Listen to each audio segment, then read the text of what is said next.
स्वागत है, अभिनंदन है आप सभी का आपके अपने YouTube channel path IAS academy के इस ऑनलाइन प्लेटफॉर्म पर।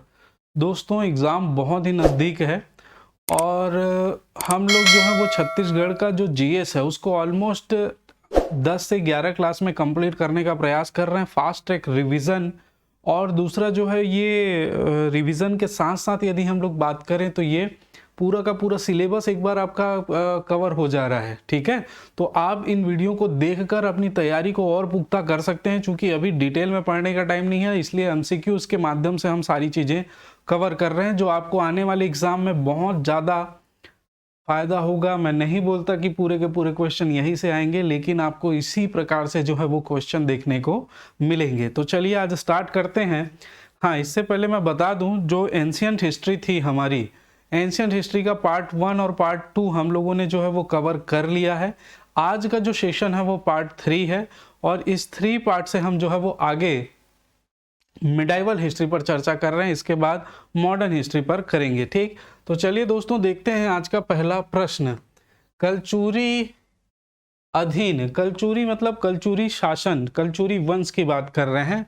अधीन अधिकारी गण के संदर्भ में कौन से अधिकारी और विभाग सही नहीं हैं? कलचुरी कालीन आपने जो इतिहास पढ़ा होगा, मध्यकालीन इतिहास छत्तीसगढ़ का, उसमें देखे थे हम लोगों को शासन करने के लिए बहुत सारे अधिकारी चाहिए रहते हैं। तो वहाँ पर भी अधिकारी थे, आज भी अधिकारी होते हैं, जिला स्तर पर, ग्राम स्तर पर, आपके संभाग स्तर पर, ब्लॉक स्तर पर कई सारी अधिकारी आप देखते हैं। तो उस समय भी ये व्यवस्था कलचुरी काल में प्रचलित थी। तो उसमें जो है वो अधिकारी सही नहीं है। कौन सा जो इसमें दिया हुआ है, यहाँ पर उन अधिकारियों का जो पद नाम है और यहाँ पर वो कौन से विभाग के प्रमुख थे उसके बारे में दिया हुआ है। तो इसमें कौन सा सही नहीं है, मतलब गलत है, उसको हमको छांटना है। ठीक है, पहला बात करें महाप्रतिहार। महाप्रतिहार संचार विभाग का प्रमुख, नैमित्तिक, राज्य ज्योतिषी, सोलकी कर संग्रहण अधिकारी और महाकोटपाल धार्मिक विभाग का प्रमुख। तो इसमें कौन सा सही नहीं है? ठीक है, तो देखिए दोस्तों, महाप्रतिहार बिल्कुल संचार विभाग का प्रमुख अधिकारी होता था। नैमित्तिक आप जानते होंगे, पढ़े हैं, राज्य ज्योतिषी को नैमित्तिक कहा जाता था। सोलकी जो है वो कर संग्रहण अधिकारी, बिल्कुल सही है। लेकिन महाकोट्टपाल की बात करें तो ये धार्मिक विभाग का प्रमुख नहीं होता था। महाकोट्टपाल को यदि आप देखेंगे तो ये दुर्ग, दुर्ग मीन्स किला, दुर्ग किसको कहते हैं? किला को दुर्ग, या आप कह लीजिए किले का प्रमुख या सुरक्षा अधिकारी कह सकते हैं। दुर्ग या किले का प्रमुख अधिकारी या सुरक्षा अधिकारी आप कह सकते हैं। ठीक है, तो यहां पर जो आंसर पूछा है अधिकारी और विभाग सही नहीं है, तो ऑप्शन डी इसका जो है वो करेक्ट आंसर होगा। इसके बारे में हम देखें, धार्मिक विभाग का प्रमुख अधिकारी जो कहलाता था वो महापुरोहित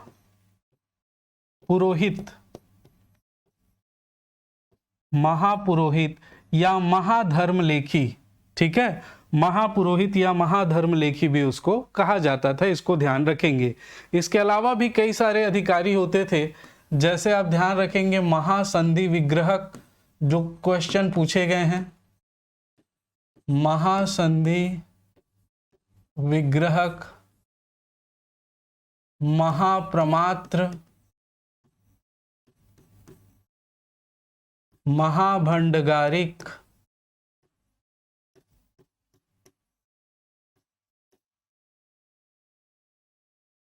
ग्रामकूट, पूर्व प्रधान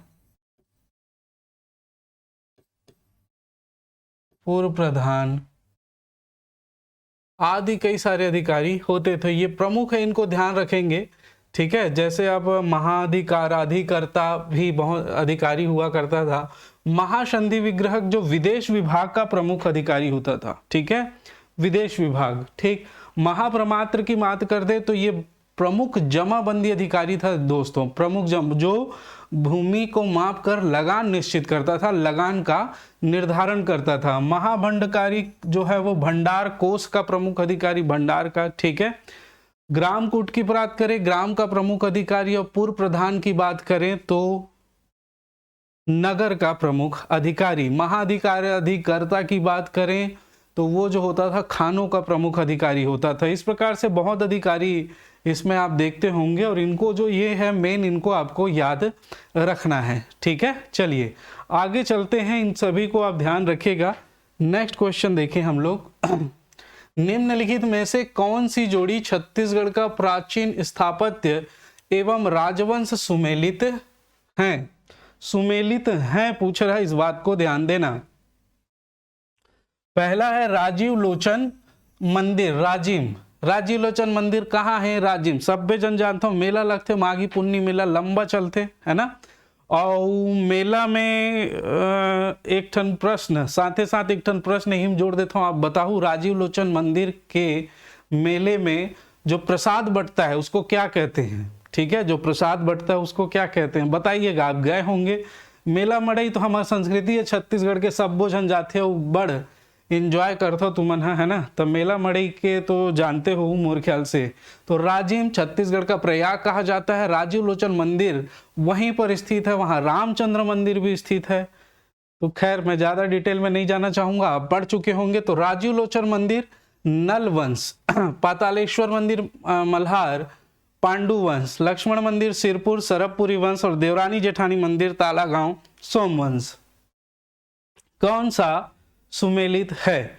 ठीक है, तो ये बहुत ही आसान क्वेश्चन है और आप सभी जानते होंगे कौन सा सुमेलित है। ऑप्शन ए राजीव लोचन मंदिर, राजिम। नल वंश का एक शासक था बिलासतुंग, बिलासतुंग का जो है वो राजिम अभिलेख मिला है। इस राजिम अभिलेख से इस बात की पुष्टि होती है कि बिलासतुंग ने राजिम में राजीव लोचन मंदिर का निर्माण करवाया था, जो एक विष्णु मंदिर है। क्या है? जो एक विष्णु मंदिर है। ठीक है, चलिए इसके बाद देखें पातालेश्वर मंदिर मल्हार, ये है दोस्तों बिलासपुर में। कहां पर है?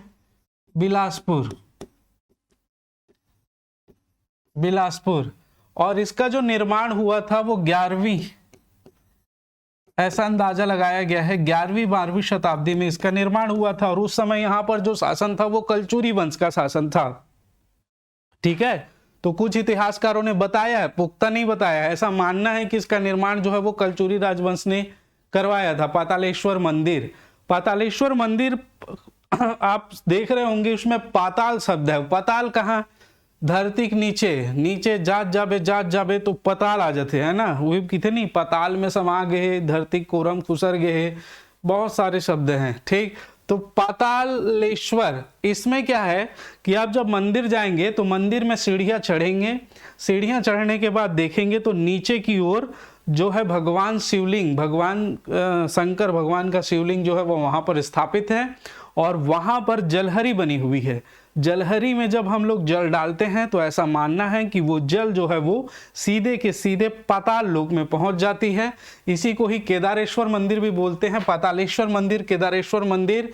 और ये जो है वो मल्हार बिलासपुर में स्थित है। और चूंकि इस 11वीं-12वीं शताब्दी में तो पांडु वंश से संबंध तो होगा ही नहीं, ऐसा माना जाता है कि कलचुरी वंश के शासकों ने इसका निर्माण करवाया था। पहली बात तो ये। ठीक, दूसरा बात देखें लक्ष्मण मंदिर। लक्ष्मण मंदिर की बात करें शिरपुर में, तो ये सभी जानते हैं कि इसका निर्माण किसने करवाया है। तो देखिएगा इसका निर्माण जो है दोस्तों वो करवाया है किसने? रानी वासाटा देवी, पांडु वंश की शासिका थी रानी वासाटा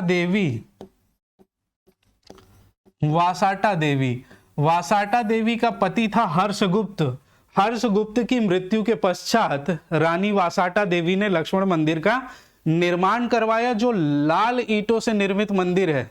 ठीक है, उस समय लाल ईंटों का प्रचलन था और इसके बाद ये नागर शैली में निर्मित है। ठीक, लेकिन ये निर्माण जो है वो अधूरा रह गया था। इसके पति हर्षगुप्त की मृत्यु के बाद इसने निर्माण कार्य प्रारंभ तो करवाया, परंतु ये निर्माण जो है अधूरा रह गया था, जिसको बाद में पूरा करवाया किसने? इसके पुत्र महाशिवगुप्त बालार्जुन ने। और इसकी प्रशस्ति रचना की है ईशान देव ने। इस बात को भी ध्यान रखेगा क्योंकि इससे संबंधित प्रश्न जो है वो पूछा गया है। तो इसकी प्रशस्ति रचना किसने की है? तो ये की है ईशान देव ने। तो लक्ष्मण मंदिर, अब यहाँ पर कई लोग सोचते हैं कि लक्ष्मण लिखा हुआ है तो ये लक्ष्मण मंदिर, नहीं, ये लक्ष्मण मंदिर नहीं है दोस्तों, इसको भी याद रखेंगे। ये क्या है, एक विष्णु मंदिर है। क्या है, विष्णु मंदिर है, ठीक है। हालांकि महाशिवगुप्त बालार्जुन बाद में जो है वो शैव धर्म का अनुयायी हो गया था, परंतु उसके काल में सभी धर्मों को समान संरक्षण प्राप्त थे, तो इस बात को ध्यान रखेंगे। अब बात करें देवरानी जेठानी मंदिर ताला गांव। ये जो देवरानी जेठानी मंदिर है ताला गांव, इसको सभी जानते हैं, ये छत्तीसगढ़ का सबसे प्राचीन मंदिर कहा जाता है। छत्तीसगढ़ का सबसे प्राचीन मंदिर 5वीं-6वीं शताब्दी में इसका निर्माण हुआ था, और इसका निर्माण ऐसा माना जाता है कि सरबपुरी शासकों ने इसका निर्माण करवाया था। चूंकि उसी समय इन्होंने शासन किया था, तो सरबपुरी शासकों ने इस मंदिर का निर्माण करवाया था, ठीक है। तो देखिए, हमने 2 प्रश्न किए हैं, लेकिन इन 2 प्रश्नों में ऑलमोस्ट इनसे जितने भी संबंधित प्रश्न बन सकते थे, उन सभी प्रश्नों पर हम लोगों ने चर्चा कर ली है, ठीक। अब इस प्रश्न के हिसाब से इसका आंसर सही ए होगा, इसको ध्यान रखिएगा। चलिए अगले प्रश्न पर चलते हैं। क्वेश्चन नंबर 3, किस सोमवंशी शासक को कली का कल्प वृक्ष कहा गया है? किस सोमवंशी शासक को कली का कल्प वृक्ष कहा गया है? तो यहां पर देखिए, ए महाभवगुप्त चतुर्थ को, महाशिवगुप्त द्वितीय को, महाशिवगुप्त तृतीय को, या महाभवगुप्त द्वितीय को, जिसको भीमरथ बोला जाता है, ठीक है। इसके अन्य नाम है उद्योतकेसरी, धर्मरथ और चंडीहर, ये आती किसको? तो आप जानते हैं महाभवगुप्त द्वितीय भीमरथ को कली का कल्प वृक्ष कहा गया है, ठीक है। क्या कहा गया है? कली का कल्प वृक्ष, ठीक है। ये उड़ीसा की तरफ शासन करने वाले सोमवंश हैं दोस्तों, ठीक है। हमारे में देखेंगे छत्तीसगढ़ के इतिहास में तो मैकल का सोमवंश है, कांकेर का सोमवंश है, सिरपुर का सोमवंश है, और उड़ीसा की ओर शासन करने वाला जो सोमवंश था, ठीक। तो इस प्रकार से कई प्रकार से आप सोमवंश देखेंगे, हालांकि इसको पांडु वंश के भी नाम से हम जानते हैं। चलिए आगे प्रश्न पर चर्चा करते हैं। क्वेश्चन नंबर 4 क्या कहता है? तो रतनपुर के कलचुरी शासक कलिंगराज से संबंधित कथनों पर विचार करें। कलिंगराज से संबंधित कथन, कलिंगराज कौन था? तो आप देखेंगे कलचुरी वंश का शासक था। पहला, कलिंगराज कोकल द्वितीय के 18 पुत्रों में से एक था। दूसरा, ये छत्तीसगढ़ में कलचुरी वंश के प्रथम शासक थे। तीसरा, कलिंग राज का उल्लेख जो है अलबरूनी ने अपने किताब तहकीक हिंद में किया है, ठीक है। तो यहां पर चौथा है, गांगेय देव को उत्कल उड़ीसा अभियान में सैन्य सहायता प्रदान किया था। तो इसमें से कौन से कथन सत्य है? सही कूट का चयन कीजिए। कथन 1 सही है, कथन 1 और 2 सही है, कथन 1, 2 व 3 सही है, या चारों सही हैं। बात करें, देखिए कलिंगराज कोकल द्वितीय के 18 पुत्रों में से एक था, बिल्कुल सही जवाब है, ठीक है। कोकल द्वितीय जो है उसने आक्रमण किया था दोस्तों छत्तीसगढ़ में, जो है तुम्बाड़ वाले क्षेत्र में, ठीक है, आक्रमण किया था, और उसमें छत्तीसगढ़ का जो वो क्षेत्र है उसने विजित किया था। और इसके साथ कोकल द्वितीय के साथ, कोकल द्वितीय के 18 बेटे थे। 18 बेटों में एक बेटा जो था वो उसका नाम था कलिंगराज। कलिंगराज कोकल द्वितीय के इस अभियान में उसके साथ था, इसलिए कोकल द्वितीय ने कलिंगराज को यहाँ पर स्थापित किया और स्वयं जो है वो त्रिपुरी चले गए। तो ठीक है, तो कलिंगराज कोकल द्वितीय के 18 पुत्रों में से एक था, बिल्कुल सही जवाब है। और कलिंगराज ने ही जो है वो स्थापना की थी, संस्थापक कहा जाता है किसका? छत्तीसगढ़ में कलचुरी वंश का। ठीक, तो ये बात तो बिल्कुल सही है, कोई दो राय नहीं है। ये छत्तीसगढ़ में कलचुरी वंश के प्रथम शासक थे, अभी बताया मैंने, इसने स्थापना की और ये प्रथम शासक थे, बिल्कुल होगा ही, जब इसने स्थापना की है तो यही प्रथम शासन करेगा। ठीक है, तो इसको ध्यान रखिएगा। चलिए, कलिंगराज का उल्लेख अलबरूनी ने अपने किताब तहकीके हिंद में किया है, ये भी बिल्कुल सही है। कलिंगराज का उल्लेख अलबरूनी ने अपने किताब तहकीके हिंद में किया है। ठीक, चौथा देखिए, गांगे देव को उत्कल उड़ीसा अभियान में सैन्य सहायता प्रदान किया था। ठीक है, तो यहां पर देखिए, गांगे देव को उत्कल अभियान में इसने जो है वो सैन्य सहायता प्रदान नहीं किया था, इसके बाद जो शासक आएगा कमल राज, ठीक है, इसके बाद जो शासक आता है कमल राज आता है। कमल राज के समय गांगे देवने ने उत्कल विजय अभियान के लिए निकला था और उसको कमल राज ने जो है वो सहायता प्रदान की थी, सैन्य सहायता। तो ये स्टेटमेंट जो है वो गलत होगा, ठीक है, ये स्टेटमेंट गलत होगा, ठीक, ध्यान रखिएगा। तो यहां पर ये 3 स्टेटमेंट सही हैं, तो इसमें 1, 2 व 3 सही है। ऑप्शन सी इसका राइट आंसर होगा, ऑप्शन सी, ठीक है, ऑप्शन सी इसका राइट आंसर होगा। इसका पीडीएफ जो है वो आपको मिल जाएगा, कहां पर मिलेगा, तो इसका पीडीएफ मिलेगा टेलीग्राम लिंक में, पाथ आईएएस एकेडमी के टेलीग्राम लिंक में जो नीचे दिया गया है, आप उसको ज्वाइन करके रखेंगे, ठीक है। ऑप्शन सी इसका राइट आंसर है। चलिए आगे बढ़ते हैं, आगे नेक्स्ट क्वेश्चन पर चर्चा करते हैं। क्वेश्चन नंबर 5, रत्नदेव द्वितीय से संबंधित कथनों पर विचार कीजिए। रत्नदेव द्वितीय से संबंधित कथनों पर विचार कीजिए। इन्होंने सोने और चांदी के सिक्के चलवाए थे। त्रिपुरी के शासक गयाकर्ण ने आक्रमण किया, परंतु गयाकर्ण को पराजय का सामना करना पड़ा, ठीक। तीसरा, बंगाल के गोंड शासकों पर आक्रमण किया और उसे पराजित किया। तीसरा हो गया। चौथा, इन्हें 36 विद्याओं का ज्ञाता माना जाता है। बिल्कुल, चलो, तो आप रत्नदेव द्वितीय को जानते हैं, ठीक है। रत्नदेव द्वितीय, यदि हम कालक्रम की बात करें तो रत्नदेव द्वितीय ने 1120 से लगाकर 1135 ईस्वी तक इसने शासन किया है। 1120 से लगाकर 1135 ईस्वी तक इन्होंने शासन किया है। ये जो है जाजल्लदेव प्रथम जाजल्लदेव प्रथम और रानी लाछल्ला देवी के पुत्र थे, ठीक। रत्नदेव द्वितीय, अब यहां पर देखिए इसके कालक्रम को थोड़ा सा आपको समझना पड़ेगा। जाजल्ल जो प्रथम जो शासक था वो बहुत ही शक्तिशाली शासक था, ठीक है। जाजल्ल देव प्रथम ने अपने आप को क्या कर लिया था, स्वतंत्र शासक घोषित कर दिया था। अब इसका पता कैसे चलता है, देखिए, जाजल्ल देव प्रथम ने अपने नाम के सोने के सिक्के जारी किए, और वो सोने के सिक्के कोई भी देश या कोई भी राज्य अपने नाम के सिक्के तभी जारी करता है जब वो स्वतंत्र होता है। अगर स्वतंत्र नहीं है, किसी के अधीन है, तो जिसके अधीन है उसके सिक्के जारी करेगा ना जी। तो इसने अपने नाम के सिक्के जारी कर दिए थे, अपने को स्वतंत्र शासक घोषित कर दिया था। परंतु त्रिपुरी से जो संबंध था, चूंकि ये त्रिपुरी से यहाँ पर आए थे छत्तीसगढ़ में, तो त्रिपुरी के कलचुरी शासकों से जो इसका संबंध था, जाजल्लदेव प्रथम के समय वो मित्रता वाली भाव बनी हुई थी। मतलब आ जाते मोर घर, आप चाय पी ले, बिस्कुट खा ले, मैं तोहर घर आता हूँ, मिक्सचर चाय बिस्कुट हम दोनों जन खा पी लेबो। लेकिन अब वो यहाँ पैसा बटोर के मैं तोला नहीं दूँ, टैक्स नहीं दूंगा, है ना। तो इस प्रकार से मित्रता वाला संबंध वहां तक तो बना था। लेकिन रत्नदेव द्वितीय के समय वो संबंध में खत्म कर दिया। इसने अपने आप को पूर्णतः स्वतंत्र इसने भी घोषित कर दिया। इन्होंने सोने और चांदी के सिक्के जारी, जब इसके पिता ने जारी किए तो इसने भी जारी, ये भी जारी करेगा ही।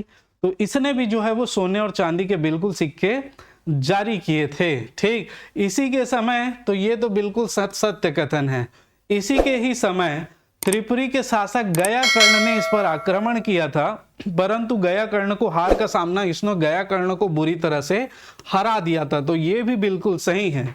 इसी के समय बंगाल के गोंड शासकों पर आक्रमण किया और उसे परास्त किया, ये भी बिल्कुल सही है। बंगाल के गोंड शासकों पर आक्रमण करके उनको परास्त कर दिया था, ठीक है, क्लियर है। इसी समय भंजवंशी शासक जो थे, उनकी राजधानी पर आक्रमण करके उसको भी हरा दिया था। उसके जो शासक थे हरहोई को मृत्यु दंड दे दिया गया था, ठीक है, इसको भी ध्यान रखिए। गंगवंशी शासकों को भी रत्नदेव द्वितीय ने हराया था, इसको भी ध्यान रखेंगे।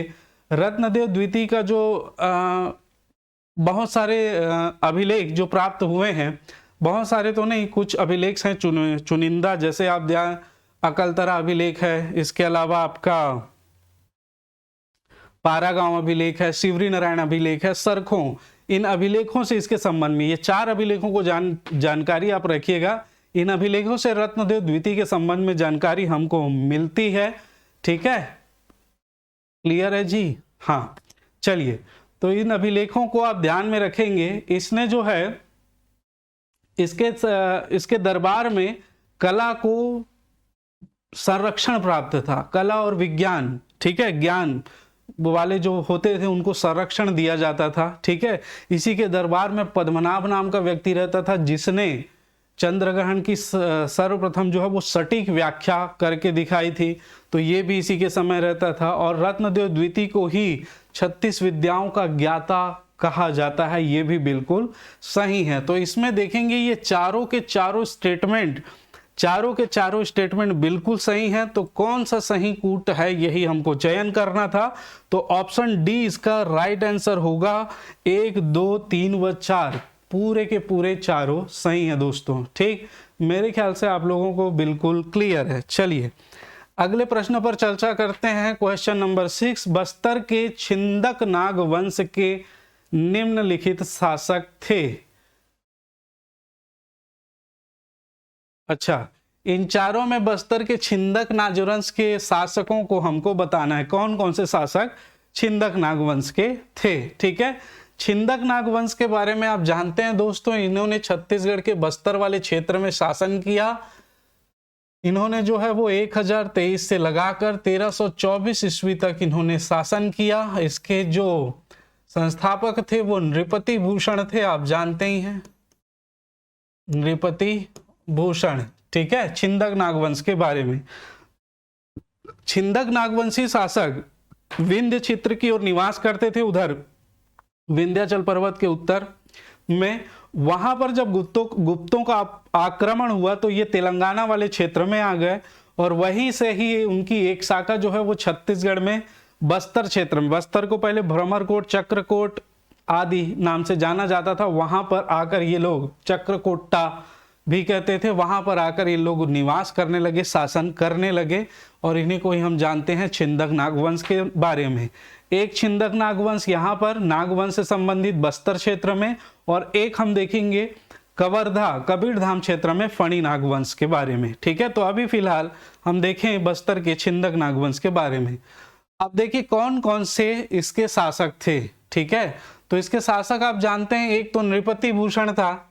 नृपति भूषण के बाद जो अगला शासक हुआ वो धारावर्ष हुआ। धारावर्ष के बाद जो हुआ वो है मधुरांतक देव।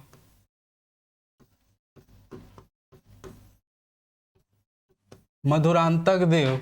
इसके बाद जो हुए सोमेश्वर देव प्रथम। सोमेश्वर देव प्रथम। इसके बाद जो हुए सोमेश्वर देव प्रथम के बाद इनके पुत्र हुए कन्हर देव। कन्हर देव, इसी को ही हम कन्हर देव प्रथम भी बोलते हैं। कन्हर देव प्रथम के बाद हुए जय सिंह देव।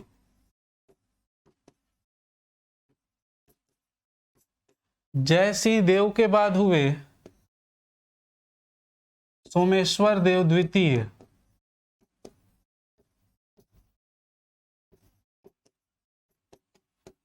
सोमेश्वर देव द्वितीय के बाद हुए नरसिंह देव।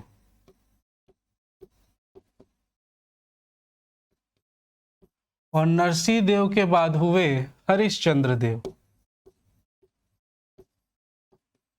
हरिश्चंद्र देव, ठीक है। तो इस प्रकार से आप ध्यान रखिएगा, ठीक। ये इनके शासकों का क्रम है, ठीक है। तो यहां पर देखिए सोमेश्वर देव आपको देखने को मिल रहा है, बिल्कुल। कन्हर देव आपको देखने को मिल रहा है, बिल्कुल। जयसिंह देव भी आपको देखने को मिल रहा है, ठीक है।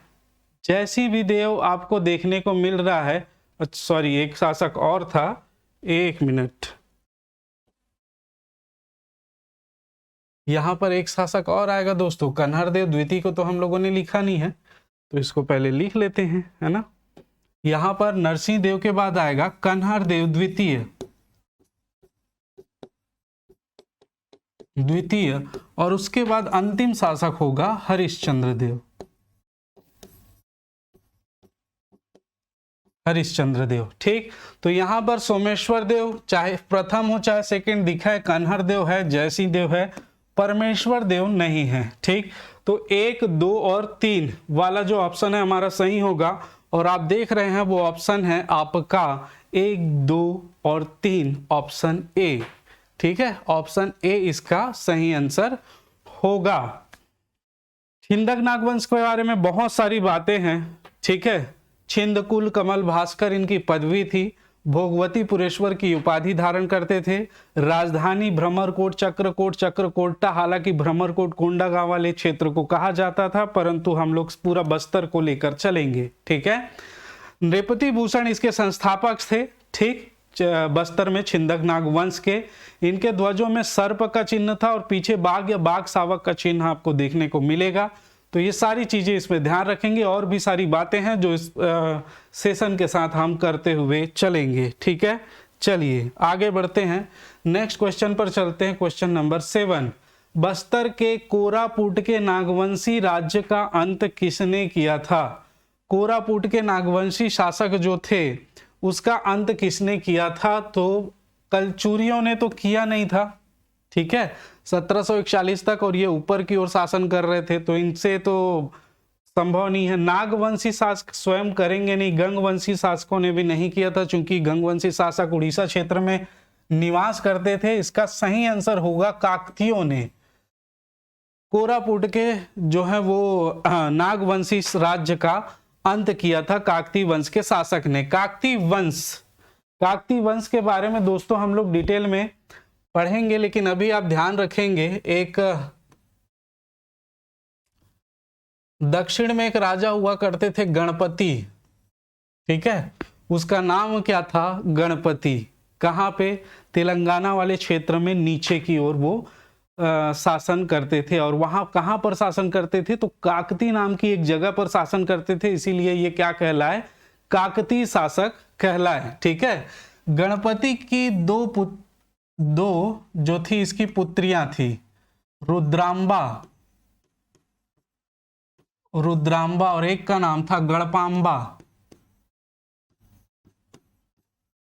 अब चूंकि इसका कोई क्या नहीं था, पुत्र नहीं था, इसलिए इसने जो है वो अपनी पुत्री को ही उत्तराधिकारी घोषित कर दिया, और बड़ी पुत्री रुद्रांबा थी, इसीलिए इसको इसका उत्तराधिकारी घोषित कर दिया। और इसका जो है विवाह चालुक्य वंशी एक नरेश थे उनके साथ हुआ, और रुद्रांबा से फिर एक और इनकी बेटी का जन्म हुआ जिसका नाम था मम्मडंबा। और मम्मडंबा का जो विवाह हुआ वो भी चालुक्य वंशीय शासक के साथ हुआ, और इससे जो है वो 3 संतानें इसकी उत्पन्न हुई। एक थे प्रताप रुद्रदेव, दूसरे थे अन्नम देव, और तीसरी थी रैला देवी। तो इसको ध्यान रखेंगे। अब रुद्रांबा के चूंकि कोई पुत्र नहीं था, इसलिए इसने प्रताप रुद्रदेव को जो है वो अपना क्या ले लिया? गोद ले लिया, और उसी को ही अपना वारिस घोषित कर दिया। तो रुद्रांबा के बाद जो है अगला शासक जो बनता है काकतीय नरेश प्रताप रुद्रदेव, और इसी को ही वास्तविक संस्थापक के तौर पे देखा जाता है काकतीयों का। खैर, ये नीचे जो काकती वंश था उसके हमको सिर्फ छत्तीसगढ़ से संबंधित चीजें ध्यान रखनी है यहाँ पे। तो यहाँ पे देखिएगा प्रताप रुद्रदेव यहाँ पे शासक बनता है। कुछ समय तक तो इसका शासनकाल अच्छा चला, लेकिन अलाउद्दीन खिलजी के समय मलिक काफूर ने इस पर आक्रमण कर दिया और इसके पूरे क्षेत्र को तहस नहस कर दिया। तो प्रताप रुद्रदेव भाग कर जो है वो बीजापुर वाले क्षेत्र से छत्तीसगढ़ में प्रवेश किया, और छत्तीसगढ़ में छोटे छोटे राजाओं को हरा कर जो है वहां पर अपनी सत्ता स्थापित की। लेकिन अंततः वो फिर से जो नीचे काकती वंश था वहां पर वो चले गए, और वहां पर उनकी मृत्यु हो जाती है। उसके बाद अन्नम देव ने फिर बीजापुर वाले क्षेत्र से ही जो विजित क्षेत्र था प्रताप रुद्रदेव का, वहां से प्रवेश करता है, यहाँ पर वास्तविक रूप में जो काकती वंश की नींव रखता है, और मंदोता को राजधानी, बस्तर मंदोता को राजधानी बनाकर ये यहाँ पर शासन स्थापित करता है। अन्नम देव ने जो है वो नागवंशी छिंदक नागवंशी शासक जो हरिश्चंद्र देव को पराजित किया था। टेमरा सती अभिलेख में इसका उल्लेख मिलता है। उसकी एक बेटी थी हरिश्चंद्र की, चमेली देवी ने इसका बहुत जबरदस्त मुकाबला किया था अन्नम देव का। डिटेल में पढ़े होगे तो याद रखेंगे। खैर, ये सारी चीजें आपको परीक्षा में नहीं पूछी जाएंगी, आप यहां से ही याद रखेंगे तो भी चलेगा।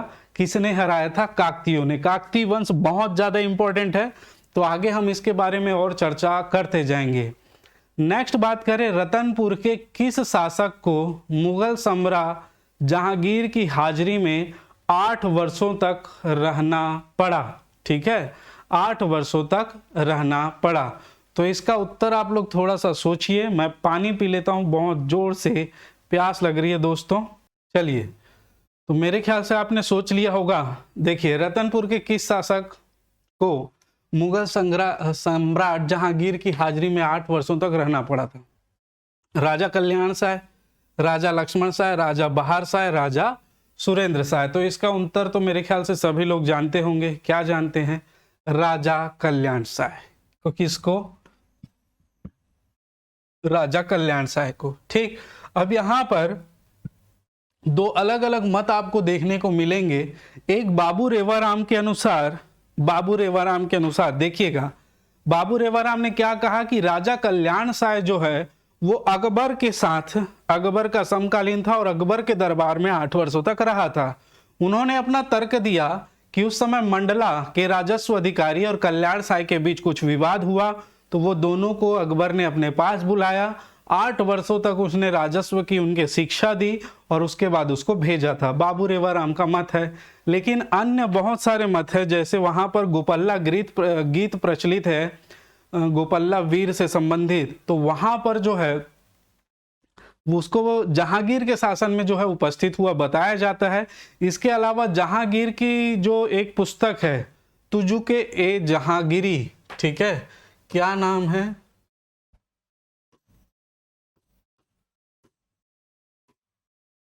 तुजुक ए जहांगीरी। इसमें उन्होंने बताया है कि उसका बेटा, उसके बेटे का नाम क्या था? परवेज। उसने बताया कि उसका बेटा परवेज जो है वो शनिवार तारीख 25 को दिल्ली दरबार पहुंचा। उसने 2000 का मुहर और 2000 रुपया भेंट की, एक्सेट्रा एक्सेट्रा, बहुत सारी इसमें चीजें लिखी हुई है। तो इससे ये प्रमाण मिलता है कि जो राजा कल्याण शाह था वो कहां पर उपस्थित हुआ था? वो जहांगीर के दरबार में उपस्थित हुआ था। कहां? जहांगीर के दरबार में। ठीक है, एक्चुअल में परवेज ने, जो मुगल सम्राट था जहांगीर का बेटा परवेज, इलाहाबाद में शासन कर रहा था और वहां से इन्होंने इस पर आक्रमण कर दिया था छत्तीसगढ़ वाले क्षेत्र में। और जब यहाँ पर रतनपुर वाले क्षेत्र में आक्रमण किया तो पहले क्या होता था, जो भारी भरकम सेना होती थी, जब वो अपनी लाखों की सेना लेकर चलते थे तो छोटे छोटे इलाके के जो राजा होते थे, जिनके पास 1000-100 की सेना होती थी, वो पहले ही सरेंडर कर देते थे कि हमको लड़ाई नहीं करनी, क्योंकि वो लड़ाई का परिणाम जानते थे। ठीक है, तो इसलिए पहले ही सरेंडर कर देते थे। ठीक, तो इसलिए क्या हुआ, परवेज जब यहाँ पर आक्रमण किया तो राजा कल्याण शाह जो था उसने सोचा कि इससे लड़ना तो बेकार है, क्योंकि लड़ने पर ये सारा का सारा संपत्ति भी हड़प लेंगे और मार भी देंगे। तो जब एक बार जो है क्या करते थे शासक, जिस एरिया में मान ले जाए इस एरिया में उसको आक्रमण करना है, तो यहाँ बॉर्डर में पहुंचकर ये यहाँ पर संदेशा भिजवाते थे कि आप हमारी अधीनता स्वीकार कर लीजिए, इतना पैसा हमको दे दीजिए, इतना टैक्स हमको दे दीजिएगा तो हम आपको छोड़ देंगे। तो परवेज ने जब संदेशा भिजवाया तो कल्याण शाह ने उसको स्वीकार कर लिया और जो भी उसकी शर्तें थी, जो भी उसको पैसा देना था, वो सारा देने के लिए एग्री हो गया और उसी को लेकर जो है वो जहांगीर के दरबार में पहुंचा था और 8 वर्षों तक जहांगीर ने उसको वहां पर नजरबंद कर लिया था। राजा कल्याण शाह ने ही जमाबंदी प्रणाली शुरू की थी, आप जानते ही हैं। ठीक, राजा कल्याण शाह की बात करें तो इन्होंने 1544 से लगाकर 1581 ईस्वी तक शासन किया है। ठीक, उसके बाद राजा लक्ष्मण शाह ने शासन किया। ठीक है, इसके बाद राजा बहारेंद्र शाह इंपॉर्टेंट है, इसको भी याद रखेंगे। 1495 टू 1544 तक इसने शासन किया है। ठीक, सुरेंद्र शाह इसका था नहीं, सुरेंद्र शाह हम आधुनिक हिस्ट्री में देखेंगे, तो इसको आप ध्यान रखेंगे। राजा कल्याण शाह, बहारेंद्र शाह दोनों मोस्ट इंपॉर्टेंट है। ठीक है, चलिए तो इसके हिसाब से आंसर राजा कल्याण सा है। नेक्स्ट क्वेश्चन देखें, कलचुरी शासक बहारेंद्र शाह द्वारा किए गए निर्माण कार्यों में शामिल नहीं हैं। देखिए उसके निर्माण कार्यों में शामिल नहीं है। राजा बहारेंद्र शाह, अंधकार युग आता है, अंधकार युग कलचुरी शासक प्रताप मल्ल के बाद 250 से 300 वर्षों का जो है वो हमको कोई भी इतिहास प्राप्त नहीं होता और इसी को ही अंधकार युग कहा गया है। और उसके बाद जिस शासक का नाम मिलता है वो बहारेंद्र शाह है। बहारेंद्र शाह ने अपनी जो राजधानी है, ठीक है, इनकी कई राजधानी हुई है, तो अभी तक तो रतनपुर को राजधानी बनाकर इन लोग शासन कर रहे थे, लेकिन पठानों का आक्रमण वहां पर होने लगा था, इसलिए बहारेंद्र शाह ने सेफ्टी के लिए कोसगई गढ़ को जो है वो अपना क्या बना लिया था, छुरी कोसगई को अपनी राजधानी बना लिया था, ठीक है। और उसी छुरी कोसगई में ही उसने कोसगई माता मंदिर बनवाया, उसी कोसगई में ही विशाल कोषागार, अपना कोष को लेने के लिए विशाल कोषागार का निर्माण करवाया था। चूंकि छुरी कोसगई वाला जो क्षेत्र है वो आक्रमण की दृष्टि से सेफ था, चारों ओर से किला बंदी कर दिया गया था और वो सेफ जगह थी, इसलिए वहां पर उन्होंने अपनी राजधानी ट्रांसफर की थी। बात करें चैतुरगढ़ के किला का निर्माण भी जो है वो किसने करवाया है, वो भी बहारेंद्र शाह ने करवाया है। अच्छा, यहाँ पर चैतुरगढ़ में एक प्रसिद्ध महिषासुरमर्दिनी का मंदिर है, महिषासुरमर्दिनी। अब आप बताएंगे इस महिषासुरमर्दिनी का मंदिर का निर्माण किसने करवाया है, महिषासुरमर्दिनी मंदिर का निर्माण किसने करवाया है, इस बात को आप कमेंट बॉक्स में कमेंट करके जरूर बताएंगे, ठीक है। तो कोसगई माता मंदिर का निर्माण करवाया, बिल्कुल। चैतुरगढ़ किला बनवाया, बिल्कुल। कोसगई में विशाल कोषागार का निर्माण करवाया, ये भी सही है। जगन्नाथ स्वामी का मंदिर रतनपुर, ये इसने नहीं बनवाया दोस्तों, इसको बनाया है आपके कल्याण शाह ने। किसने बनवाया है, कल्याण शाह ने जगन्नाथ स्वामी का मंदिर बनवाया है, ठीक है। तो इसे भी आप याद रखेंगे, तो इसका ऑप्शन सही होगा ऑप्शन डी, निर्माण कार्यों में बहारेंद्र शाह के जगन्नाथ स्वामी का मंदिर जो है वो शामिल नहीं है, ठीक। चलिए अगले प्रश्न की ओर चलते हैं, क्वेश्चन नंबर 10। अमोदा ताम्रपत्र किस शासक से संबंधित है? बहुत बढ़िया प्रश्न है। अमोदा ताम्रपत्र किस शासक से संबंधित है? रत्नदेव प्रथम, रत्नदेव द्वितीय, पृथ्वीदेव प्रथम, पृथ्वीदेव द्वितीय। तो किस शासक से संबंधित है? तो आप सभी जानते हैं अमोदा ताम्रपत्र जो है वो पृथ्वीदेव प्रथम से संबंधित है, पृथ्वीदेव प्रथम। चलिए पृथ्वीदेव प्रथम के बारे में थोड़ी सी बात हम लोग कर लें। पृथ्वीदेव प्रथम जो है, इसके 4 ताम्रपत्र प्राप्त हुए हैं मोस्टली। पहला अमोदा ताम्रपत्र,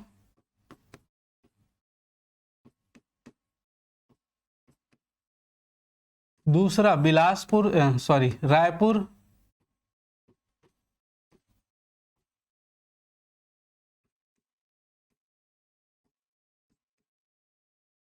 तीसरा लाफागढ़,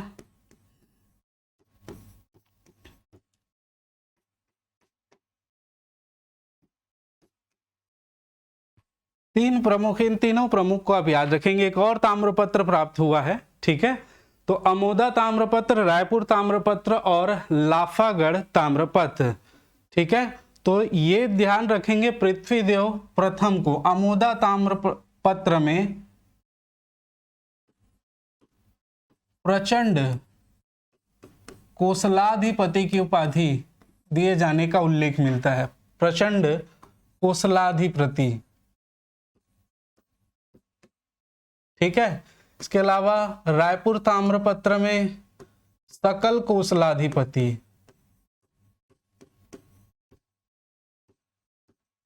सकल कोसलाधिपति, ये आप ध्यान रखिएगा। इसके अलावा समाधि गचा शेष पंच महाशब्द, महामंडलेश्वर, महामंडलेश्वर मतलब 1 लाख गांवों का स्वामी, ये सारी चीजें, ये उपाधियां इनको दी गई है, ठीक है। तो अमोदा ताम्रपत्र, रायपुर ताम्रपत्र को विशेष रूप से ध्यान रखिएगा।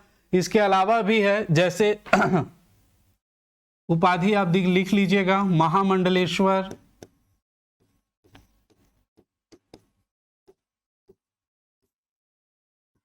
नेक्स्ट है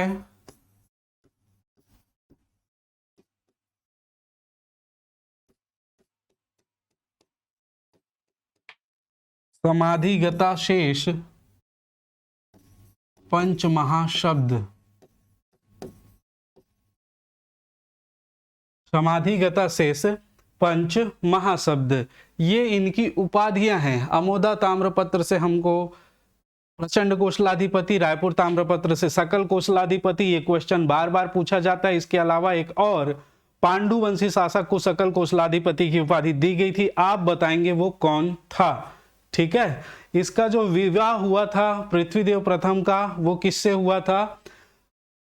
राजल्ला देवी से। किससे हुआ था? राजल्ला देवी से विवाह हुआ था। पृथ्वी देव ने जो है वो पृथ्वी देवेश्वर मंदिर का निर्माण करवाया था। कहां करवाया था? तो ढंग से याद रखेंगे, तुम्बाड़ में। पृथ्वी देव प्रथम ने बंकेश्वर मंदिर के प्रांगण में चार खंभों में एक मंडप का निर्माण करवाया था बंकेश्वर महादेव के मंदिर में। इसने रतनपुर में एक विशाल सरोवर का निर्माण करवाया था पृथ्वीदेव प्रथम ने। ठीक है, इसके जो जीतने गए जो क्षेत्र थे वो आप जानते ही हैं, कौन सा? पेंड्रा वाला क्षेत्र।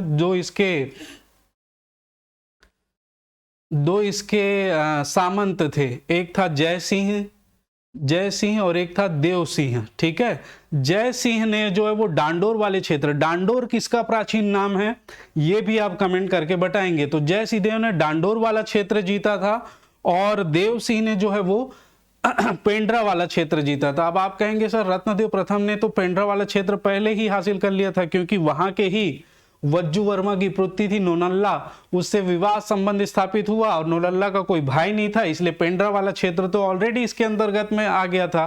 तो क्या रत्नदेव प्रथम की पत्नी नोनल्ला देवी के पिता का और कोई काका बड़ा वाला रिश्ता नहीं रहा होगा? क्या नोनल्ला देवी का और कोई भाई बहनी नहीं रहा होगा ना भाई? तो मन जब छोड़ीस भाई हिस्ट्री आप लोग समझ रहे हैं। मैं यहाँ पर एक छोटा सा आपको, चूंकि बात आ गई है तो थोड़ा सा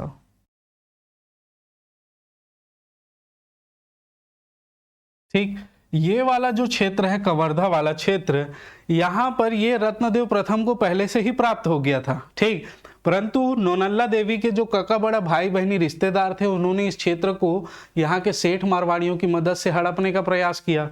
अब जब यहाँ पर हड़प लिया था तो उसका रत्नदेव प्रथम की मृत्यु के बाद पृथ्वीदेव प्रथम को भी संघर्ष करना पड़ा।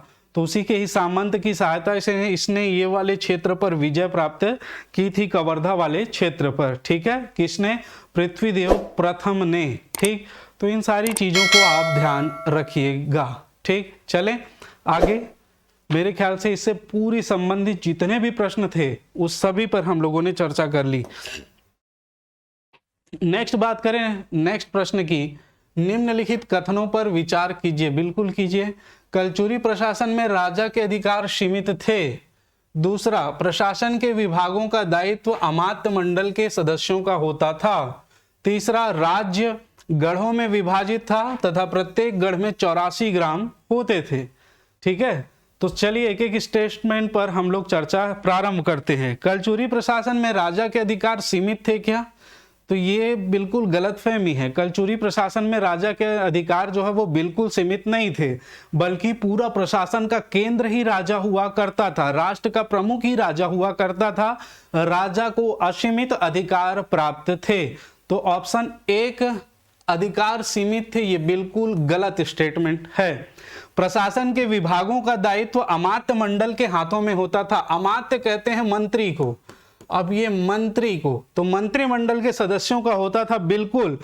प्रशासन के विभागों का दायित्व जो है अमात्य मंत्रिमंडल के सदस्यों का होता था। जो मंत्रिमंडल इससे पहले हम लोग डिस्कस किए, विभागों के प्रमुख जो डिस्कस किए वो भी मंत्रिमंडल के अंतर्गत उस समय आते थे।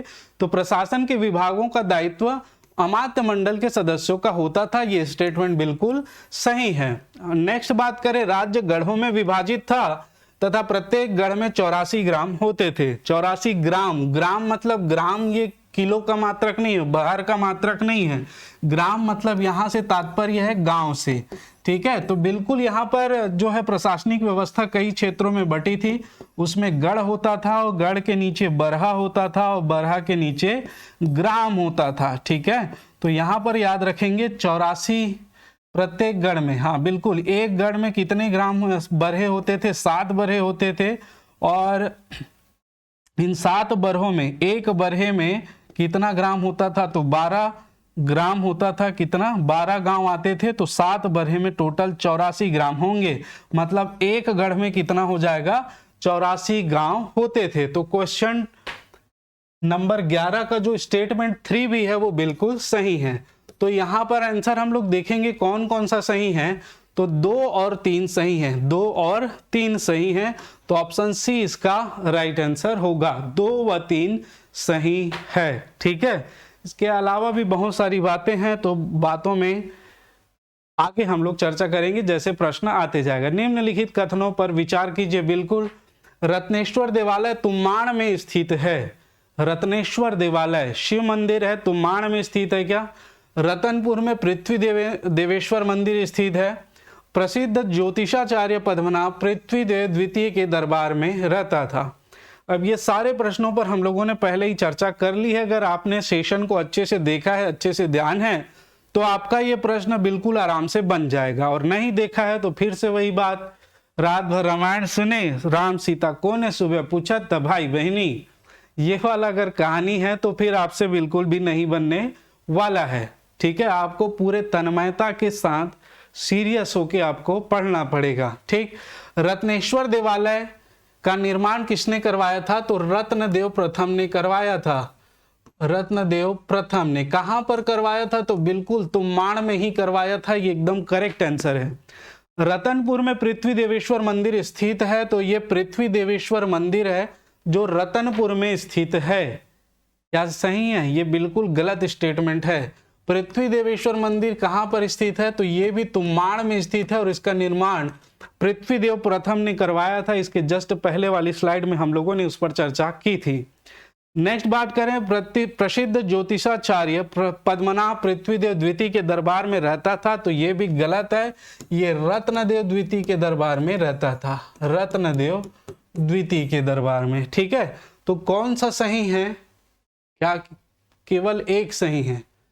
केवल 2 सही है। तो पहला स्टेटमेंट ही सही है, बाकी 2 तो गलत है। तो यहां पर ऑप्शन क्या हो जाएगा? ऑप्शन ए हमारा सही होगा, केवल 1 सही है, ठीक है। क्या हो जाएगा? केवल 1 सही है। चलिए आगे बढ़ते हैं, नेक्स्ट प्रश्न पर चर्चा करते हैं। निम्नलिखित में से कौन सी रचना बाबू रेवाराम की नहीं है? यहां पर बाबू रेवाराम की रचना नहीं है। बाबू रेवाराम ने कलचुरियों के इतिहास को हमारे मतलब आज के न्यू जनरेशन जो आप पढ़ते हो उसके समक्ष लाने में बहुत महत्वपूर्ण भूमिका निभाई है। उनके इससे संबंधित बहुत सारी बुक्स लिखी हैं जिनको आधार बनाकर और भी आगे शोध किया गया है। तो बाबू रेवाराम के बुक्स ने उनकी रचनाओं में ब्राह्मण सूत्र, रामाश्वमेघ, जैमिनी अश्वमेघ और नर्मदा अष्टक, इसमें कौन सी उसकी रचना नहीं है, ठीक है। तो आप जानते ही हैं दोस्तों, अगर हम लोग देखें इसमें से तो ऑप्शन आपको सी दिखाई देगा, जैमिनी अश्वमेघ। जैमिनी अश्वमेघ जो है वो किसकी रचना है? तो ये गोपाल मिश्र की रचना है। गोपाल मिश्र की रचना सुदामा चरित, भक्ति चिंतामणि, जैमिनी अश्वमेघ, ठीक है, राम प्रताप अधूरी, ये सारी किसकी रचनाएं हैं? गोपाल मिश्र की रचनाएं हैं। यदि हम बात करें इसकी रचना तो ये ब्राह्मण स्रोत, रामाश्वमेघ, नर्मदा अष्टक, ये सभी बाबू रेवाराम की रचना है। इसके अलावा रतनपुर का इतिहास है ना, और भी विक्रम विलास, बहुत सारी रचना इसकी आपको, गीता माधव, ये सारी चीजें आपको इसमें मिल जाएंगी, ठीक है। चलिए तो इसका आंसर क्या हो जाएगा? जैमिनी अश्वमेघ। नेक्स्ट क्वेश्चन पर हम लोग चर्चा करें। निम्नलिखित राजाओं को उनके शासनकाल के क्रम अनुसार लगाइए। अच्छा, ये अंधकार युग में जो शासक हुए थे उन शासकों का जो है वो ये दिया गया है आपको चार्ट, तो इसको आपको क्रम के अनुसार लगाना पड़ेगा। और क्रम के अनुसार लगाने के लिए आप इनके शासकों का क्रम, जो रायपुर की लहुरी शाखा के शासक थे, उसको याद रखना पड़ेगा, ठीक है। सबसे पहले बात करें तो केशव देव हुए थे, केशव देव के बाद लक्ष्मी देव, लक्ष्मी देव के बाद सिंहण देव, सिंहण देव के बाद रामचंद्र देव, रामचंद्र देव के बाद राय ब्रह्मदेव, राय ब्रह्मदेव के बाद फिर से केशव देव, केशव देव के बाद भुवनेश्वर देव, भुवनेश्वर देव के बाद मान सिंह देव, मान सिंह देव के बाद संतोष सिंह देव, संतोष सिंह देव के बाद सूरज सिंह देव, सूरज सिंह देव के बाद सैन सिंह देव हुआ था। ठीक है, तो इस प्रकार से आप इसका क्रम याद रखेंगे। सैन सिंह देव के बाद चामुंडा सिंह देव, चामुंडा सिंह देव के बाद बंसी सिंह देव, बंसी सिंह देव के बाद धन सिंह देव, और धन सिंह देव के बाद जैत सिंह देव, जिसने 1604 से 1615 ईस्वी जिसने जो है दोस्तों क्या बनवाया था, उसी के समय बलभद्र दास ने प्रसिद्ध दुधाधारी मठ का निर्माण जो है वो करवाया था। किसने? जैत सिंह देव के समय। ठीक है, जय सिंह देव के बाद याद सिंह, फतेह सिंह देव, याद सिंह देव, सोमदत्त सिंह देव, बलदेव सिंह देव, उम्मेद सिंह देव, बनवीर सिंह देव, और अंतिम शासक जो हुआ है वो है अमर सिंह देव। तो ये क्रम आपको जब याद रहेंगे तब आपको जो है वो सारी कहानियां बहुत आराम से याद हो जाएंगी। ठीक, तो मैंने बताया क्या कि सबसे पहले मान सिंह देव पहले नंबर पर है, और उसके बाद है संतोष सिंह देव दूसरे नंबर पर, फिर सूरज सिंह देव तीसरे नंबर पर, फिर सैन सिंह देव चौथे नंबर पर। ठीक है, तो पहला आएगा 4, सबसे फर्स्ट 4 देखो, 2 में ही 4 है, और उसके बाद देखो 3, तो ये 3 वाला ऑप्शन सी हमारा क्या होगा, करेक्ट आंसर होगा। ठीक है, 4, 3, 1 और 2। ठीक, चलिए अगले प्रश्न की ओर चर्चा करते हैं। तो नेक्स्ट प्रश्न है, रतनपुर का कौन सा एक प्राचीन नाम सही नहीं है? तो रतनपुर के कई सारे नाम थे दोस्तों, जैसे ये इस युगों के अनुसार भी आपसे पूछे जा सकते हैं। जैसे सतयुग में बात करें तो सतयुग में इसका नाम था मणिपुर। सतयुग में क्या नाम था? मणिपुर। ठीक है, सतयुग में नाम था मणिपुर। त्रेता युग में नाम था माणिकपुर या माणिकपुर। ठीक, इसके बाद द्वापर युग में नाम था हीरापुर। महाभारत काल में मणिपुर। कलचुरी काल में इसको कुबेरपुर की संज्ञा दी गई थी, और वर्तमान काल में इसे हम रत्नपुर या रतनपुर कहते हैं। ठीक है, इसके अलावा इसको चतुर्युगीपुर भी कहा जाता था। तो ये सारे नाम आप याद रखेंगे, ये भी सही है, ये भी सही है। अंबापुरी इसको नहीं कहा जाता था, तो ये आंसर गलत हो जाएगा। प्राचीन नाम सही नहीं है, तो अंबापुरी सही नहीं है। ठीक है, चलिए आगे चलें। नेक्स्ट प्रश्न, क्वेश्चन नंबर 16, दक्षिण कौशल के कलचुरियों के समकालीन बस्तर का कौन सा राज्य वंश था? दक्षिण कौशल के कलचुरियों के समकालीन बस्तर का कौन सा राजवंश था? ये प्रिंटिंग मिस्टेक है, राजवंश था, इसको ध्यान रखेंगे। ठीक है, तो दक्षिण कौशल के कलचुरियों के समकालीन बस्तर का कौन सा राजवंश था? तो सोमवंश की बात करें तो बस्तर में कांकेर के सोमवंश इससे संबंधित नहीं है। छिंदक नागवंश की बात करें तो ये जो है वो 1023, मैंने अभी बताया 1324 ईस्वी तक इन्होंने शासन किया। बाण वंश की बात करें तो बाण वंश ने 6वीं से 11वीं शताब्दी तक शासन किया। इसने 9वीं शताब्दी में जो है वो शासन किया था। बाण वंश ने, इसको याद रखेंगे, 9वीं शताब्दी में इसने शासन किया था। और पांडु वंश का शासन यदि देखें तो ये 6वीं शताब्दी, 5वीं 6वीं, कई जगह अलग अलग बुक में चूंकि स्पष्ट रूप से लिखा हुआ नहीं मिलता है दोस्तों। देखिए, अगर प्राचीन काल के इतिहास की बात करें तो ये तिथि विहीन अभिलेख ज्यादा मिले हैं, जिसमें तिथि नहीं होती थी, तो उसके अलग अलग इतिहासकारों ने अलग अलग अनुसार से गणना की है। इसके अलावा कई लोगों ने गुप्त संवत प्रयोग कर दिया, तो गुप्त संवत को कई इतिहासकारों ने कुछ अलग उसका मान ले लेते हैं, उसके अनुसार अलग अलग आ जाती है। तो ये 6वीं से 7वीं शताब्दी में इन्होंने शासन किया। और कलचुरी वंश को जानते हो आप, 1000 से इन्होंने शासन किया, 1000 ईस्वी से। अच्छा, सोमवंशी शासक को देखें तो इन्होंने भी 9वीं से 11वीं शताब्दी में शासन किया। ठीक है, अगर हम लोग मान के चलें ये सोमवंशी शासक उड़ीसा के बारे में बात कर रहा है, तो ये भी 9वीं 11वीं के आते तक ये भी समाप्त हो गए थे, क्योंकि इसके जो महाभवगुप्त जो है उद्योग केसरी को कलचुरी शासकों ने हराया था। तो इस हिसाब से देखें तो ये अंतिम शासक इसमें हम लगा सकते हैं 9वीं से 11वीं शताब्दी। लेकिन अगर हम समकालीन स्पष्ट रूप से देखने का प्रयास करेंगे तो 1000 ईस्वी में कलचुरी शासक उत्तर की ओर रतनपुर क्षेत्र में जो है वो शासन करे तुम्बाड़ को राजधानी बनाकर, और छिंदक व नागवंशी उसी समय 1023 ईस्वी में चक्रकोट बस्तर को राजधानी बनाकर शासन कर रहे हैं। तो अगर इनका समकालीन स्पष्ट रूप से देखा जाए तो ये होगा छिंदक नागवंश। कौन होगा? छिंदक नागवंश होगा। इसको आप ध्यान रखेंगे। मेरे ख्याल से स्पष्ट रूप से समझ में आ गया है। चलिए आगे चलते हैं नेक्स्ट क्वेश्चन की ओर। निम्नलिखित में से कौन सा स्थान कलचुरियों की राजधानी नहीं रहा है? ठीक है, तो त्रिपुरी इसकी राजधानी रहा है, तुम्बाड़ रहा है, जाजलपुर रहा है कि रतनपुर रहा है? कौन सा नहीं रहा है? तो याद रखिए त्रिपुरी कलचुरियों की प्रारंभिक राजधानी थी। याद रखेंगे इसको राजधानी बनाया था वामराजदेव जो त्रिपुरी के शासक थे। ठीक है, त्रिपुरी के जो शासक थे वामराजदेव ने इसको अपनी राजधानी बनाया है। ठीक, अगर हम इसके आदि पुरुष की बात करें तो कृष्णराज थे। ठीक है, कृष्णराज के बाद जो है वो शंकरगढ़ हुए, शंकरगढ़ के बाद कोकल्य हुए, कोकल्य प्रथम, और उसके बाद वामराजदेव हुए जिन्होंने त्रिपुरी को अपनी राजधानी बनाया था। ठीक है, और उसके बाद फिर और आगे क्रम चला है। तो यहाँ पर वामराजदेव, इसको ध्यान रखेंगे, त्रिपुरी को राजधानी बनाकर शासन किया। तुम्बाड़ को राजधानी बनाकर शासन किया है कलिंगराज ने। इसके अलावा कमल राज ने तुम्बाड़ को राजधानी बनाकर शासन किया है। इसके अलावा रत्नदेव प्रथम ने 1050 तक तुम्बाड़ को बनाकर शासन किया।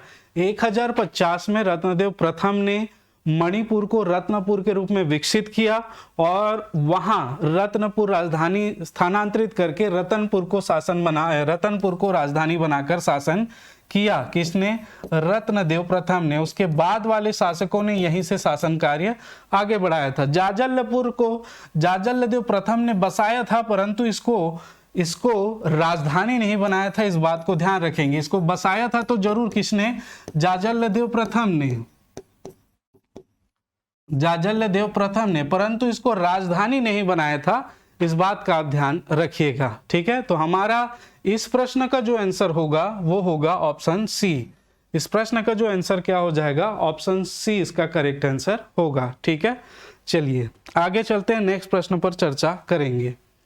निम्नलिखित में से कौन कलचुरी शासन व्यवस्था के अधिकारी थे? तो पहला देखिए दीवान, दूसरा दाऊ, तीसरा गौटिया या चौथा सभी। तो कौन इसके अधिकारी थे, शासन व्यवस्था के अधिकारी? तो आप सभी जानते होंगे और बहुत अच्छे से जानते होंगे, ये सभी इसका सही आंसर होगा। ठीक है, कलचुरी जो शासन व्यवस्था को हम लोग मुख्य रूप में बांट सकते हैं। जैसे सबसे ऊपर देखें राष्ट्र होता था और राष्ट्र का जो प्रमुख होता था वो राजा ही होता था। इसके अंदर जो आता था विषय आता था विषय, और विषय का प्रमुख जो होता था विषयपति होता था, विषयपति। और इसको आप जिले के रूप में समझ सकते हैं। किसके रूप में? जिले के रूप में। ठीक है, और भी शासन काल में जैसे भोग व भुक्ति को हम लोग देखते हैं तहसील व्यवस्था के रूप में। बहुत सारी चीजें हैं, आपने बहुत डीप में इसको पढ़ा होगा। विषय, इसके बाद आता है दोस्तों, विषय के बाद आता है देश या जनपद। इसके प्रमुख को कहा जाता था महामंडलेश्वर। महामंडलेश्वर का अर्थ है 1 लाख गांवों का स्वामी।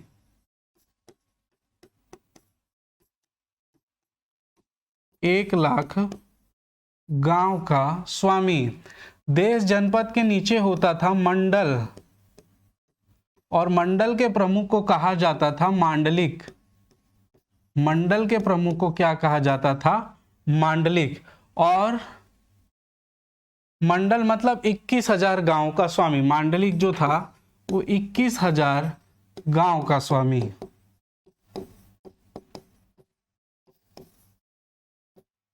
ठीक है, मंडल के नीचे आता था गढ़, गढ़, गढ़ का प्रमुख होता था दीवान, जिसको गढ़ाधिपति भी बोलते थे। गढ़, इसके अलावा आता था गढ़ के बाद बरहा। बरहा का प्रमुख जो कहलाता था दाऊ कहलाता था, इसको तालुकाधिपति भी बोलते थे।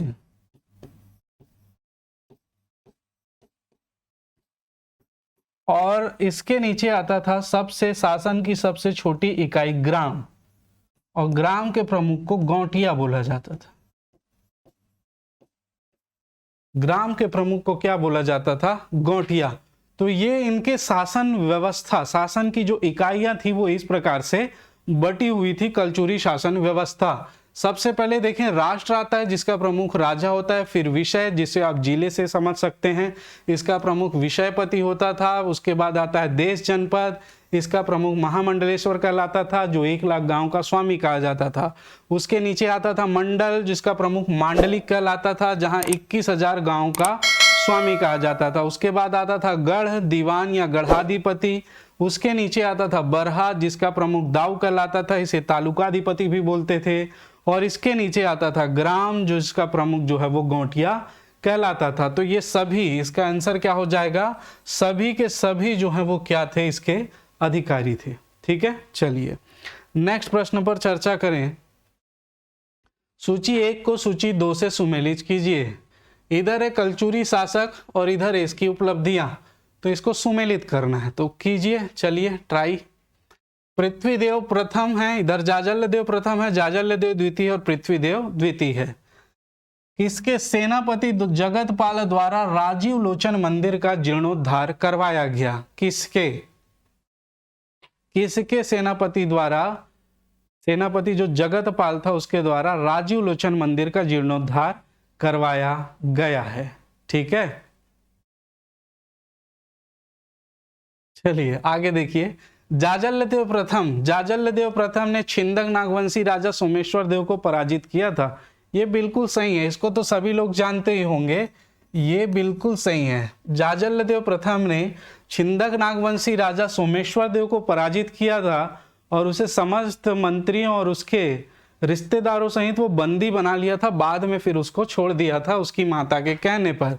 नेक्स्ट जाजल्यदेव द्वितीय के समय त्रिपुरी के कलचुरी जय सिंह ने जो है वो आक्रमण किया था। ठीक है, इसके बाद जाजल्यदेव द्वितीय के समय सकल कौशलाधिपति, अभी मैंने बताया कि पृथ्वीदेव प्रथम को उसके रायपुर ताम्रपत्र में उसे सकल कौशलाधिपति की उपाधि दी गई थी। ठीक है, अब नेक्स्ट देखें तो एक ही बचा है पृथ्वीदेव द्वितीय, जो है सेनापति जगतपाल द्वारा राजीव लोचन मंदिर का जीर्णोद्धार कराया जाना।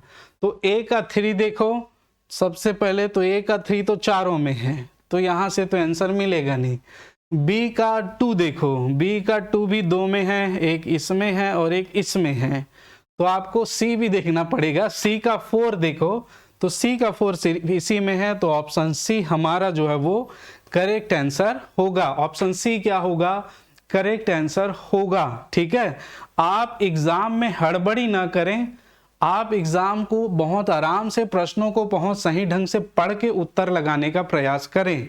ठीक है, हम क्या करते हैं, जल्दी जल्दी हड़बड़ी में हम पढ़ लेते हैं और हमको तो ये सारी चीज पता है और गलत आंसर लगा देते हैं। बाद में जब चेक करते हैं तो पता चलता है इसका आंसर ये था। तो वहां पर बहुत धैर्य की आवश्यकता है, आपके साल भर के मेहनत का निचोड़ वहां पर आपको निकालना है। तो आप बहुत इत्मीनान से, आपको सभी चीजें पता है, आप बहुत अपने इष्ट को याद करके एकदम धैर्य के साथ माता पिता को याद करके उत्तर बनाना प्रारंभ करें और बड़े धैर्य से बनाएंगे, निश्चित तौर पर आपके सारे प्रश्न बनेंगे। ठीक है, चलिए अगले प्रश्न की ओर चलते हैं। क्वेश्चन नंबर 20, कलचुरी कालीन किस शासक के शिलालेख से यह ज्ञात होता है कि हल का प्रयोग भूमि के मापन एवं कृषि के लिए किया जाता था? हल का प्रयोग भूमि के मापन के लिए और कृषि के लिए किया जाता था। तो क्या रत्नदेव प्रथम के संबंध में दोस्तों हमको जाजल्यदेव प्रथम के जो रतनपुर शिलालेख है, उसी रतनपुर अभिलेख है, उसी से ही हमको जानकारी मिलती है। रत्नदेव द्वितीय के संबंध में मैंने बता दिया, अकलतरा, पारा गांव, शिवरी नारायण और सरखों वाले अभिलेख से इसकी जानकारी। पृथ्वीदेव प्रथम का अमोदा ताम्रपत्र है, रायपुर ताम्रपत्र है, शिवरी नारायण रायपुर ताम्रपत्र है, लाफागढ़ ताम्रपत्र है, इससे इनकी जानकारी मिलती है। पृथ्वीदेव द्वितीय, चूंकि देखिए 3 लोगों ने सोने के सिक्के जारी किए थे, क्योंकि तीनों ने अपने जाजलदेव के बाद जो 3 शासक आए, इन्होंने अपने आप को स्वतंत्र शासक घोषित कर दिया था। चाहे हम पृथ्वीदेव प्रथम की, पृथ्वीदेव द्वितीय की बात करें, रत्नदेव द्वितीय की बात करें, तो रत्नदेव द्वितीय के ही सर्वाधिक अभिलेख प्राप्त हुए हैं।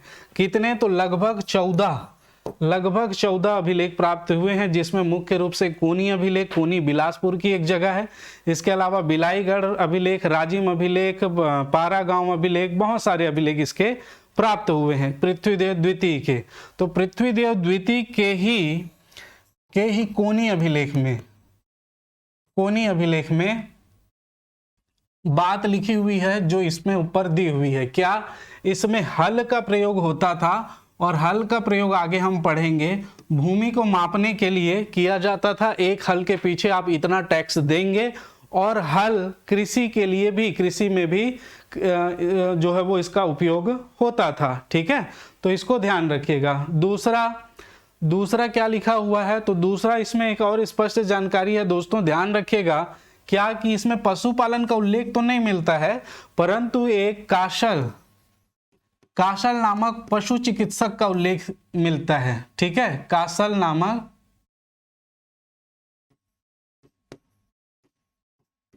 पशु चिकित्सक का उल्लेख है। ठीक, इसके अलावा तीसरी बात आपको ध्यान रखनी है, क्या? इसने जो है पुरुषोत्तम नाम का एक व्यक्ति था, पुरुषोत्तम, ये सर्वाधिकाराधिकर्ता था, मतलब सभी खानों का प्रमुख था। इस पुरुषोत्तम को इसने जो है वो ग्राम दान में दिया था, सलोनी नामक ग्राम जो है वो दान में देने का उल्लेख भी कोनी अभिलेख से हमको मिलता है, और इसको सर्व विधि पद जो है वो प्रदान किया गया था। सर्व विधि पद जो भी है वो पुरुषोत्तम को ही प्रदान किया गया था। तो ये मुख्य रूप से 3 बातें आपको इसमें से याद रखनी है। पहला, हल का जिक्र है कोनी अभिलेख में, कासल नामक पशु चिकित्सक का, पशुपालन का कोई जिक्र नहीं है, और पुरुषोत्तम नामक व्यक्ति को सलोनी नामक ग्राम दान में दिया गया था, जो सर्वाधिक आराधिकर्ता था, जिसको सर्व विधि पद से भी सम्मानित किया गया था। तो ये सारी बातें आप ध्यान रखेंगे। चलिए आगे प्रश्न पर चलते हैं। राजस्व की जमाबंदी प्रणाली शुरू किसने किया था? तो ये मैंने आपको बता दिया है, बहुत डिटेल में बताया हुआ है। बहारेंद्र शाह ने, कल्याण शाह ने, रघुनाथ सिंह ने या तखत सिंह ने? देखिए, बहारेंद्र शाह ने जो है वो अपनी राजधानी परिवर्तित किया था, वहां पर कोषागार, कोसगई मंदिर का निर्माण करवाया था। बहारेंद्र शाह ने बहरैया तालाब का भी निर्माण करवाया था। ठीक है, लेकिन इसने जो है वो जमाबंदी प्रणाली शुरू नहीं की थी। बहारेंद्र शाह की एक और उपलब्धि याद रखेंगे, सोना खान का जो जमींदार बिसई ठाकुर को सैन्य सहायता के बदले सोना खान की जमींदारी इसी ने प्रदान की थी, जिसके वंशज नारायण सिंह हुए, और नारायण सिंह ने जो है वो बहुत बड़ा सोना खान विद्रोह जो है वो संचालित किया था। तो ये आगे हम डिटेल में पढ़ेंगे। ठीक, तो बहारेंद्र शाह ने ही उसे सोना खान की जमींदारी प्रदान की थी सैन्य सहायता के बदले। जमाबंदी प्रणाली शुरू करने वाले जो शासक थे वो कल्याण शाह थे। कल्याण शाह ने जमाबंदी प्रणाली शुरू की थी। इसने एक राजस्व पुस्तिका बनाई थी। इस राजस्व पुस्तिका से ज्ञात होता है कि उस समय जो रतनपुर वाला क्षेत्र था, दक्षिण कौशल में रतनपुर का, वहां से 6.5 लाख रुपया, 6.5 लाख रुपया जो है वो टैक्स आता था कल्याण शाह के समय। इसके अलावा इसने 36 गढ़ों की व्यवस्था को भी व्यवस्थित किया था, और इसी पुस्तक के आधार पर ही ब्रिटिश अधिकारी चिस्म ने 1868 में छत्तीसगढ़ को 18 शिवनाथ नदी के उत्तर के 18 गढ़ और शिवनाथ नदी के दक्षिण के 18 गढ़ों में विभाजित किया था। तो कल्याण शाह ने ही जो है वो क्या जमाबंदी प्रणाली शुरू की थी। इस बात को बहुत ढंग से आपको समझना पड़ेगा। अगर इसमें देखिए दोस्तों, एक एक नंबर इंपॉर्टेंट है, और अभी ऐसा नहीं है कि आपको फैक्ट बेस एकदम 1 2 3 ठक ठक ठक सवाल पूछ दिया जाए और आपसे सारी चीजें बन जाए। कथन कारण वाले क्वेश्चन बहुत ढंग से पूछे जा रहे हैं, बहुत सारी चीजें पूछी जा रही है आज। अब इसको बहुत डिटेल में आपको पढ़ना पड़ेगा, ऊपर ऊपर पढ़ने से काम नहीं चलेगा। पीएससी थोड़ा सा टफ कर दिया अपने एग्जाम को। देखिए इसमें और कुछ बातें थी। रघुनाथ सिंह इसका अंतिम शासक था, आपको पता ही है, ठीक है। रघुनाथ सिंह इसका अंतिम शासक था। देखिए 1732 से लगाकर 1741 ईस्वी तक इसने शासन किया, रघुनाथ सिंह ने। यहां पर एक चीज और ध्यान दीजिएगा कि रघुनाथ सिंह जो है वो कलचुरियों का स्वतंत्र अंतिम शासक था। मेरी बात को ढंग से समझेंगे, कलचुरियों का स्वतंत्र अंतिम शासक कौन था? तो रघुनाथ सिंह था। कलचुरियों का प्रथम, इसमें अगर क्वेश्चन इस प्रकार से पूछे, मराठों के अधीन प्रथम कलचुरी शासक कौन था? तो वो भी रघुनाथ सिंह था। और मराठों के अधीन अंतिम कलचुरी शासक कौन था? तो मोहन सिंह था। उसको भी ध्यान रखेंगे। ये 3-4 प्रश्न अलग अलग रूप से बन जाते हैं। तखत सिंह ने तखतपुर नामक नगर को बसाया था। अगर इसका शासनकाल देखें तो ये 1685 से लगाकर 1689 ईस्वी तक इसका शासनकाल रहा था, ठीक है। तो इसको ध्यान रखिएगा। चलिए अगले प्रश्न की ओर चलते हैं। मैं चाहता हूं कि आप जो भी प्रश्न करें उससे संबंधित सारी चीजें जो है वो आपके ध्यान में रहनी चाहिए, सभी चीजें बननी चाहिए। ऐसा नहीं कि केवल इस क्वेश्चन के बारे में जानते हैं, उससे रिलेटेड कुछ चीज पूछ दिया गया तो आपको उस चीज के बारे में पता ही नहीं है। छिंदक नागवंश के संस्थापक माने जाते हैं, तो ये तो मैंने पहले ही बता दिया है। छिंदक नागवंश के संस्थापक जो माने जाते हैं वो कौन माने जाते हैं? नृपति भूषण। नृपति भूषण ये विंध्य की ओर निवास कर रहे थे, उसके बाद तेलंगाना में निवास करने लगे जब गुप्तों का आक्रमण हुआ, और उसके बाद आकर ये क्या करने लगे, उसी का ही एक धड़ा जो था, एक टुकड़ा जो था, या कह लें उसकी एक संस्था जो थी, वो चक्रकोट भ्रमरकोट में आकर वास करने लगी, ठीक। तो इसका संस्थापक है नृपति भूषण। भोगवती पुरेश्वर की उपाधि धारण करते हैं। राजधानी चक्रकोट थी, जिसको बस्तर के नाम से जानते हैं। इसके अलावा छिंद कुल कमल भास्कर इनका जो पद था, सर्प का चिन्ह इसके ध्वज में हमको देखने को मिलता था। बाघ या बाघ शावक का भी चिन्ह हमको देखने को मिला था। नृपति भूषण इसका प्रमुख शासक या संस्थापक कह सकते हैं। इसमें जो सबसे शक्तिशाली राजा सोमेश्वर देव, जिसने पूरा दक्षिण कोसल के आसपास के क्षेत्रों पर अधिकार कर लिया था, उसका पुत्र हुआ कन्हर देव, ठीक है। तो नृपति भूषण के बाद धारावश के बाद जो हुआ मधुरांतक देव, मधुरांतक देव के बाद हुआ सोमेश्वर देव, सोमेश्वर देव के बाद कन्हर देव, और ऐसे ऐसे आगे चलता गया। इसके संबंध में हम लोगों पिछली स्लाइड में चर्चा बहुत डिटेल से कर लिए हैं। वर्तमान नगर एवं उनके प्राचीन नाम सुमेलित नहीं है। खरौद, इंद्रपुर, सरगुजा, डांडोर, राजिम, पद्मपुर, रतनपुर, कुबेरपुर। एक दो तो आप जानते होंगे बहुत ढंग से, एक सरगुजा डांडोर वाला क्षेत्र और एक रतनपुर कुबेर वाला क्षेत्र। सरगुजा डांडोर वाला क्षेत्र और रतनपुर कुबेरपुर। अब इसके बाद देखें खरौद। खरौद के बारे में हम चर्चा करें तो खरौद जो है वो इंद्रपुर कहा जाता था। क्यों? क्योंकि इसको इंद्रबल, पांडुवंशी शासक इंद्रबल ने इसको बसाया था। यहां पर आप कंफ्यूज नहीं होंगे, क्या? बिल्कुल भी कंफ्यूज नहीं होंगे। खरौद को किसने बसाया? तो इंद्रबल ने बसाया। खरौद में प्रसिद्ध शिव मंदिर लक्ष्मणेश्वर मंदिर का निर्माण किसने करवाया? तब आप बोलेंगे ईशान देव ने करवाया था। यहां पर मैं लिख देता हूं ताकि आपको ध्यान रहे, ठीक है। और ये पीडीएफ आपको टेलीग्राम में मिल जाएगा। लक्ष्मणेश्वर मंदिर, लक्ष्मणेश्वर मंदिर का निर्माण किसने करवाया था? तो ये करवाया था ईशान देव ने। किसने करवाया था? ईशान देव ने, ठीक है। और खरौद को किसने बसाया बोलेंगे तो इंद्रबल ने। इस बात को ध्यान रखेंगे। नेक्स्ट देखें, सरगुजा का नाम डांडोर था, राजिम का नाम पद्मपुर, बिल्कुल सही है, और रतनपुर कुबेरपुर ये भी सही है। क्या पूछा है? सुमेलित नहीं है। तो दोस्तों इसमें सभी सुमेलित है। इसमें थोड़ा सा हमारे प्रश्न बनाने वालों ने जगह नहीं छोड़ी है। इसमें सभी सुमेलित है, इसको ध्यान रखेंगे। चारों के चारों जो है वो इसमें क्या है, सुमेलित है। ठीक है, चलिए अगले प्रश्न की ओर चलते हैं। Question number 24।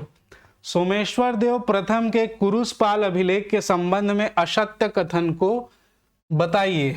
ठीक, तो असत्य कथन, इसमें से थोड़ा सा गड़बड़ हो गया, इसको ऑप्शन आप सी कर लीजिएगा और इसको ऑप्शन आप डी कर लीजिएगा।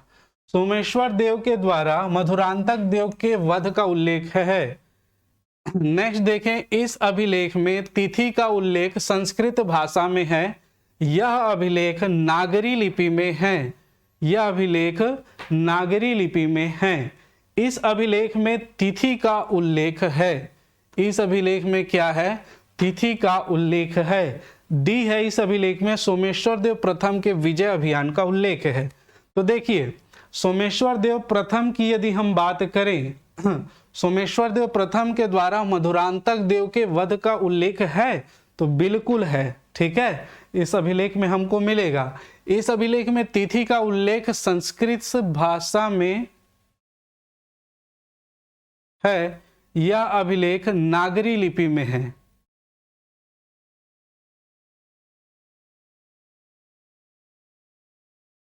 देखिए दोस्तों, यहां पर यह मिस्टेक है, तिथि का उल्लेख नहीं है। इस अभिलेख की भाषा जो है वो संस्कृत है। ठीक है, इस अभिलेख की भाषा जो है वो संस्कृत है और यह अभिलेख नागरी लिपि में है। इस प्रकार से होगा, इसको थोड़ा सा आप सुधार ले देंगे।